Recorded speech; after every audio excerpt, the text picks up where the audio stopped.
सुनबाई,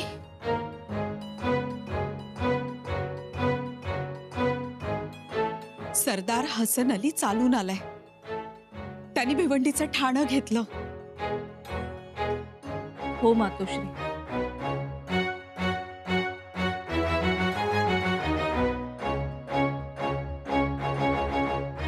आम्हाला त्याची कल्पना आहे. आम्ही काय म्हणतो, अशा वेळेस राजे गडावर हवेत. तुम्ही त्यांना निरोप धाडा. आम्हाला काळजी वाटते.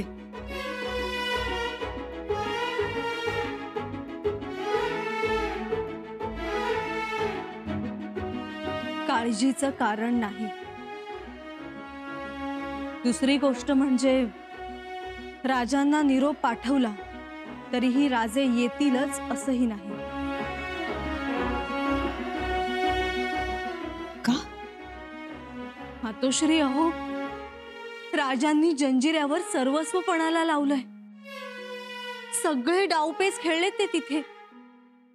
आणि एवढंच नाही, या क्षणाला जंजिऱ्यावरचे कित्येक बुरुज ढासळले.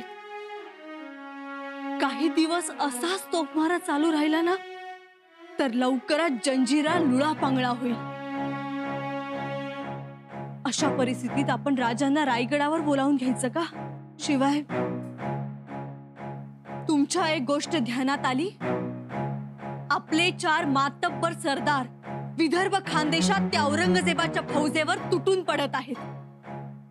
राजांनी 4 मातब्बर सरदार पाठवले, तेव्हा कुठं त्या औरंगजेबानं एक पाठवला.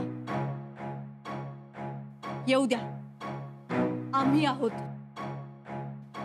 सुनबाई, हो मातोश्री. औरंगजेब आला आहे म्हटल्यावर या गोष्टी तर होतच राहणार.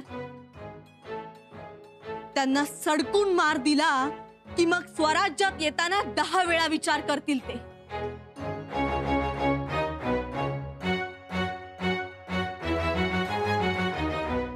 सुनबाई, बाकी आम्हाला कोणत्याही गोष्टीची काळजी नाही. आपल्याकडे एकापेक्षा एक मातब्बर सरदार आहेत. काळजी आहे ती फक्त राजांची. ते जंजिरा घेतील. हाती घेतलेलं काम तडीस नेतील. पण त्यांनी फक्त एकाच जागी अडकून पडू नये असं आम्हाला वाटलं, म्हणून म्हणालो आम्ही. मातोश्री, आम्ही आहोत. सुनबाई, तुमच्या मनात नेमकं काय आहे? समजूत तरी कशी काढावी राजांची?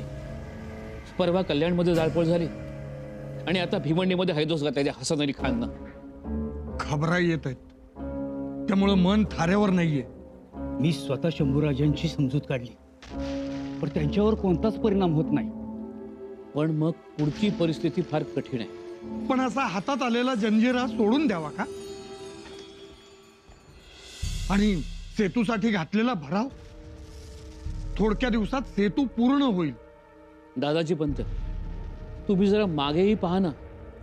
मी म्हणतो तुम्ही समोर बघा. अहो, एवढा मोठा सागर मागे रेटलाय राजांनी. दादाजी पंत, तुम्हाला सिद्धीचा सागर दिसतोय, पण मागे पहा औरंगजेबाचा सागर.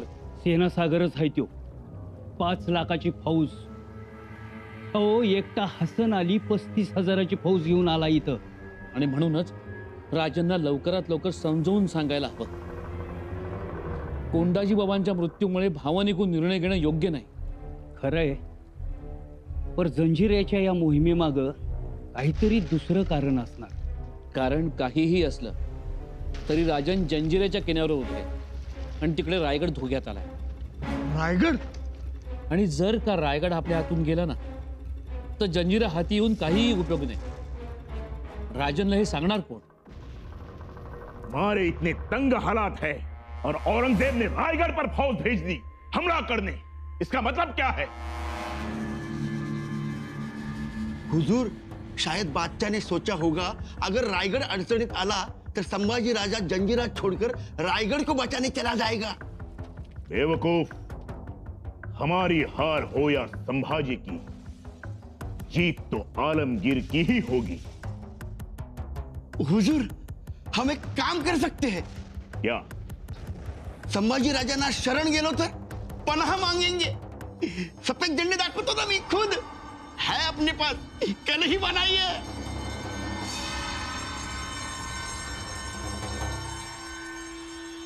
हुजूर, बेअक्ल. मैं संभाजी से पनाह मांगू? नामुमकिन है ये. माजी, तुम नहीं जानते, एक बार जंजीरा इन काफर मरगट्ठों के हाथ लग गया तो बात खत्म. जंजीरा नेस्तनाबूद. तो अब आगे क्या करेंगे? संभाजी जो समुंदर में रास्ता बना रहा है उसे हम तोड़ देंगे.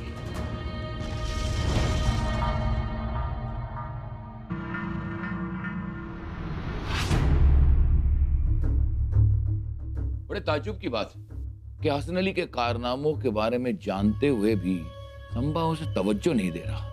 आवाम परेशान, इतना सारा नुकसान, पर संभा को कोई परवाह ही नहीं.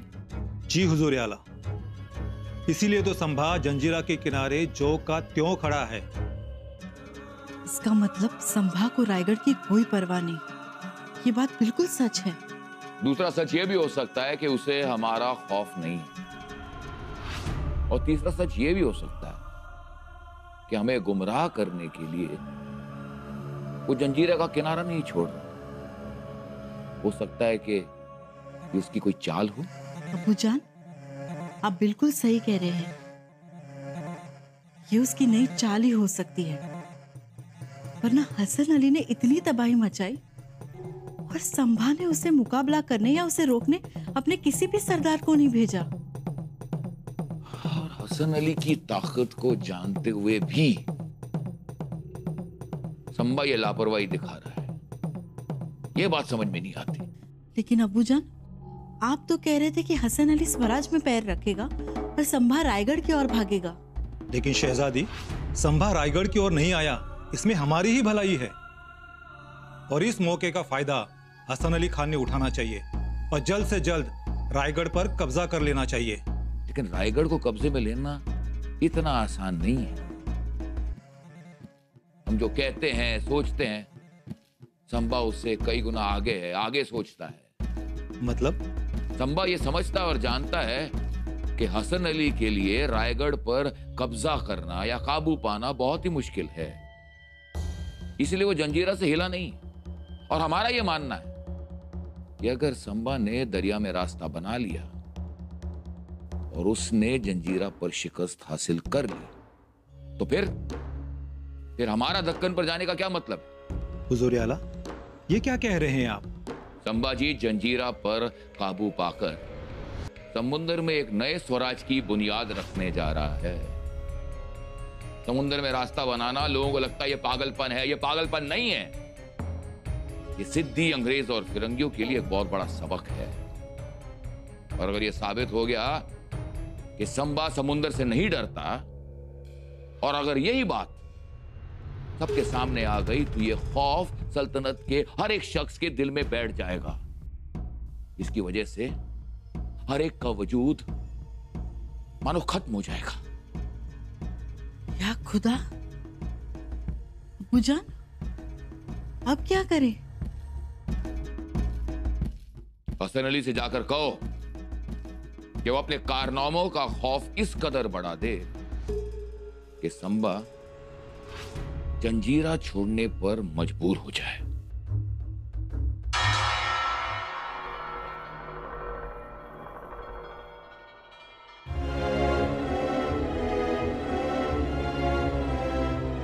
रायगडाकडे कोणी वाकड्या नजरेनं पाहू शकतं? जी राणी साहेब, हसन अली हा कल्याण भिवंडी प्रांतातून पुढे सरकत आहे. तो जंजिऱ्याच्या रोखानं पुढे येतोय अशी खबर आहे. परंतु ती हूल देऊन तो रायगडाच्या दिशेनेही येऊ शकतो. हो, येऊ शकतो. म्हणजे तशी शक्यता नाकारता येत नाही. शिवाय आपली 30,000ची फौज जंजिऱ्यात अडकली आहे. उर्वरित फौज विदर्भ खानदेशात धुमाकूळ घालत आहे. राणीसाहेब, मला असं वाटतं की आपण एखाद्या मातब्बर सरदारास रायगडावर बोलावून घ्यावं. म्हणजे सरनोबत हंबीरराव, सरसेनापती सयाजीराव कंक किंवा सरदार पायगुडे यापैकी एकाला तरी निरोप पाठवून गडावर बोलवून घ्यावं. त्याची गरज वाटते तुम्हाला? गरज म्हणजे राणीसाहेब, हसन अलीने खरंच रायगडावर हल्ला केला तर मग आम्ही आहोत. तुम्ही? हो, आम्ही. राणीसाहेब, आपण दिवसात आहात. हो, आम्ही दिवसात आहोत. आमच्या पोटात बाळ आहे. राहुजी नाना, आजवरचे छत्रपती हे गडकोटांवर जन्मले, परंतु आता हे छत्रपती रणांगणावर जन्म घेतील. तुम्ही त्या काळजीत राहू नका. एक गोष्ट लक्षात ठेवा, बाळ पोटात असताना पोटाशी तलवार बांधायला आम्ही बिचकणार नाही. राणीसाहेब, हसन अली खूप आक्रमक आहे. मग आम्ही कशात कमी आहोत? आक्रमकपणाचं बाळकडू पितच आम्ही लहानाच्या मोठ्या झालोय. राणीसाहेब, याबद्दल कुणाच्याच मनात शंका नाही. पण माझं म्हणणं एवढंच आहे की अशा वेळेस महाराजांनी जंजिरावर राहणं उचित नाही. मतलब औरंगजेबाच्या फौजा स्वराज्याच्या दिशेने कूच करत असताना तिकडे त्या जंजिराच्या बुर्जाकडे बघत बसण्यात काय मतलब आहे? आणि जंजिरा उद्या हाती आला तर? राणीसाहेब, तरीही पंत,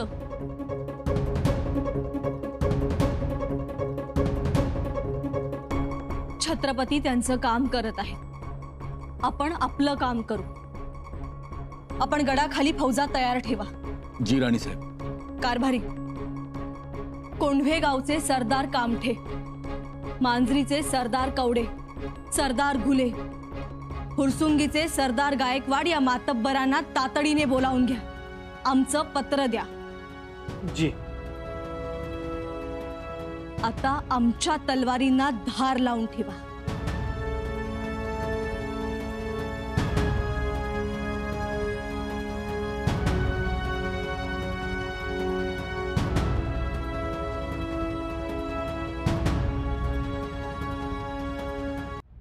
आता तलवारीच्या धारेपासून आणि तोफगोळ्यांच्या माऱ्यापासून सिद्धीची सुटका नाही.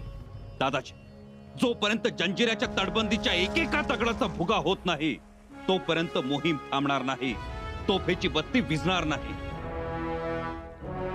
राजन, मी म्हणत होतो जंजिऱ्यावर भगवा फडकवल्यानंतर काय म्हणायचं ते म्हणा कविराज. महाराज, आमच्या एक गोष्ट लक्षात येत नाही. आपण गरजेपेक्षा जास्त लक्ष तर देत नाही आहोत ना जंजिऱ्यावर? राजे, कोंडाजी बाबांचं शीर छाटल्यामुळे आपण संतापला आहात.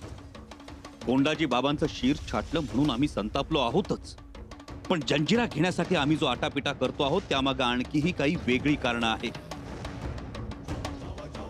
या सिद्ध्यासारख्यांची नाकडं आत्ताच फोडली पाहिजे, कारण सिद्धीचा आपल्याला उपद्रव आहेच, पण या सिद्धीला सहाय्य आहे ते टोपीकरांचं.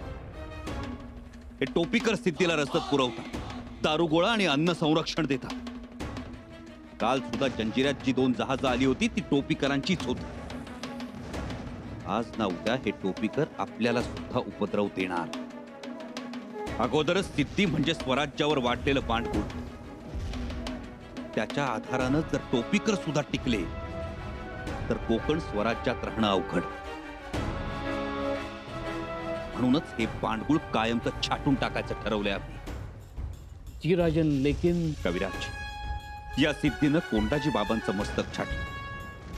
त्या अगोदर मायनाक भंडारींच्या मुलाचं मस्तक छाटलं आणि त्याचबरोबर 50 मावळ्यांची मुंडकी छाटून त्यांची वरात वाजत गाजत मुंबई बेटापर्यंत नेली. ती मस्तकं आम्ही आमची समजतो. आमच्या दिलेर मावळ्यांची अशी विटंबना आम्ही कदापि खपवून घेणार नाही. प्रसंगी आमचं मस्तक देऊ, पण सिद्धीचं मस्तक घेऊन जाणार.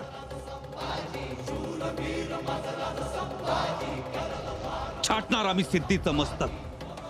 आणि ज्या क्षणी आम्ही या सिद्धीचं मस्तक छाटू त्या क्षणी फिरंगी आणि टोपीकरांवर चाप बसणार. आणि आम्ही एवढ्यावरच थांबलेलो नाही, तर या फिरंग्यांवर आणि टोपीकरांवर जरब बसवण्यासाठी अरब हबीब बगदादी यांना जवळ केलंय आम्ही.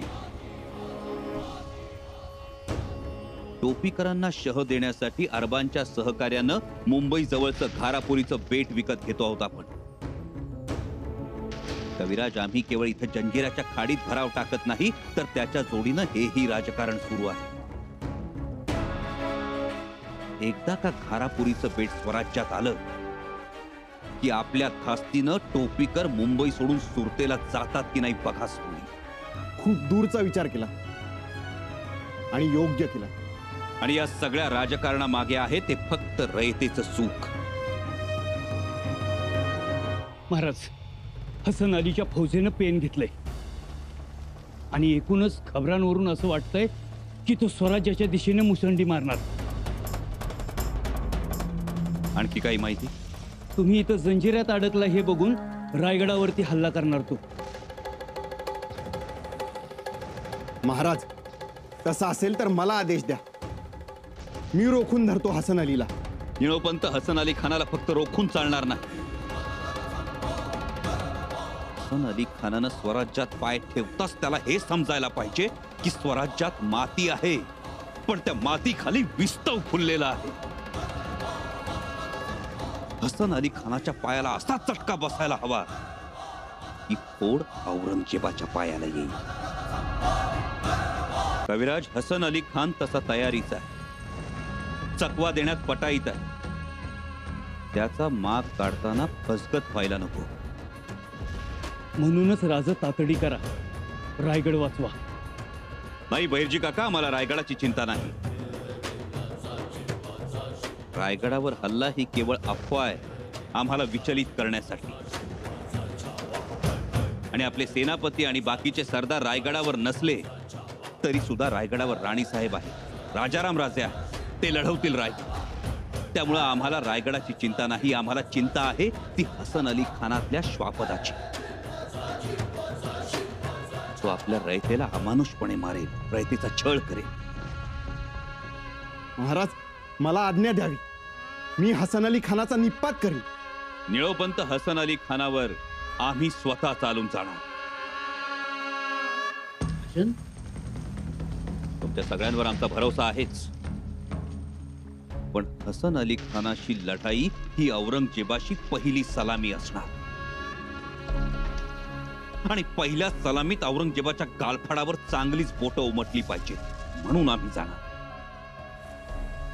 जंजिऱ्याच्या मोहिमेची जबाबदारी आम्ही दादाजी देशपांड्यांवर सोपवित आहोत. राजे, आता काळजीच सोडा. आता कोणत्याही परिस्थितीत जंजिऱ्यावर भगवा फडकणारच, हा दादाजी देशपांडेचा शब्द आहे. देशपांड्यांचे शब्द इतिहास घडवतात दादाजी. इतिहासात देशपांड्यांनी खिंड लढवली होती, तुम्ही खाडी लढवा. जंजिरा स्वराज्यात आणा. दादाजी या, असे सामोरे या.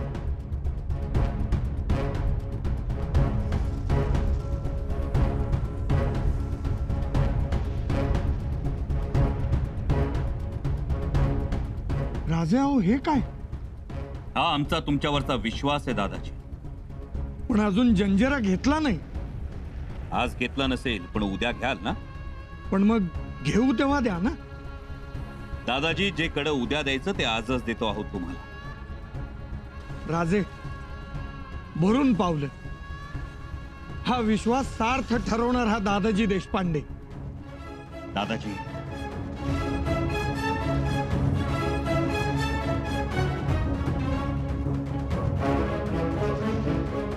दादाजी, या मोहिमेची मदार आता तुमच्यावर. त्या सिद्धीला जिवंत सोडू नका. जंजिऱ्यावर भगवा फडकवा. तुमच्या सोबत जी माणसं आहेत ते साधे सुधे मावळे नाहीत. त्या थोरल्या महाराजांचे कुणी अंगद आहेत, कुणी सुग्रीव आहेत, कुणी नल नील आहेत, तर कुणी हनुमंत आहेत. हे ध्यानी ठेवा. आबासाहेबांचं नाव घेऊन पाण्यात दगड सोडले तर त्या श्रद्धेवर सागराच्या पाण्यातही पाषाण तरंगतील. ही श्रद्धा आमची. हसन अली खानाचा समाचार घेऊन आम्ही परत येईपर्यंत लढत राहा, झुंजत राहा. हर हर